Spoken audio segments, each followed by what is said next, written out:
দিনকে কিভাবে জমিনের বুকে প্রতিষ্ঠা করা যায়, কিভাবে সর্বস্তরের মানুষকে দ্বীনের দিকে ধাবিত করা যায়, তাদেরকে দ্বীনের সহি পথ কিভাবে দেখানো যায়, এইটাই তাদের মাকসাদ। অমীমাংসা ব্যতি রেখে যত প্রতিষ্ঠানে, এইসব প্রতিষ্ঠানে যারা চাকরি করে, যারা লেখাপড়া করে, তাদের যে আমি এখানে চাকরি করে আমার পেট চালাবো, আমার সংসার চালাবো, জাগতিক ভাবে আমি উন্নতি লাভ করব। যারা সেখানে পাঠদান নিচ্ছে, তাদের মাকসাদ যে আমরা এখান থেকে লেখাপড়া শিখে আমি আমার জীবনের সফলতা অর্জন করব, একটা ভালো চাকরি পাবো, সমাজে প্রতিষ্ঠিত হব, ফ্যামিলি নিয়ে, বিবাল বাচ্চা নিয়ে সুন্দর জীবন যাপন করব। প্রিয় হাজিরিন, তো এখান থেকে আমাদের কাছে স্পষ্ট হয়ে যায় যে কওমি মাদ্রাসা, এখান থেকে যারা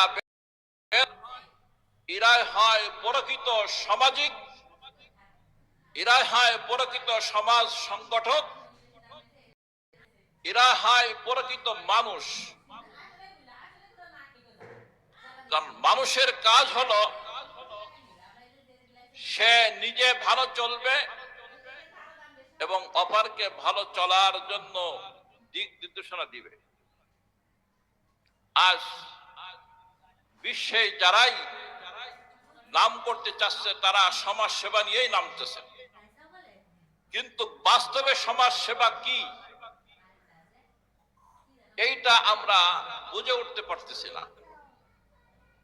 সমাজ সেবাকে মাধ্যম বানিয়ে দ্বীনকে পদদলিত করা, ইসলামকে হেয়পূর্ণ করা, ইসলামিক অনুশাসনায় অনুষ্ঠিত ব্যক্তিদেরকে অসামাজিক প্রমাণিত করা, এইটা সমাজ সেবার নাম দিয়ে এই কামটা করা হচ্ছে।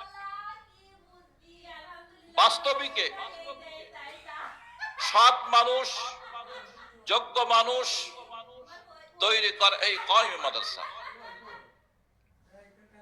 এই জন্য কওমি মাদ্রাসাওয়ালাদের উপরও বহুত বড় দায়িত্ব এবং কর্তব্য। যে কথাটি রাসূলুল্লাহ সাল্লাল্লাহু আলাইহি ওয়াসাল্লাম বলেছেন, ইন্নামাল উলামা ওয়ারাসাতুল আম্বিয়া, সমস্ত উলামা ইকরাম নবীর ওয়ারিস। এই হাদিস আমাদের সবার জানা আছে। এই হাদিসের মধ্যে স্পষ্টভাবে বলা হচ্ছে যে ওয়ারিস হলো ইলমে ওয়াহিদ, নবী যে কাম নিয়ে এসেছেন সেই কামের ওয়ারিস। এই জন্য নবী যেমন উম্মতের ফিকিরে সর্বক্ষণ ব্যস্ত থাকতেন, নিজের স্বাস্থ্যের কথা, নিজের পেটের কথা সব কিছু ভুলে যেতেন, শুধু উম্মতের ফিকিরেই ব্যস্ত থাকতেন। আমাদের প্রতিটা উলামা ইকরাম এমনই হওয়া উচিত যে আমরা উম্মতের ফিকিরেই ব্যস্ত, আর বাস্তবিকেই আমাদের উলামা হযরতের দিকে দেখলে দেখা যায় তারা সর্বক্ষণ উম্মতের ফিকির নিয়েই ব্যস্ত আছেন।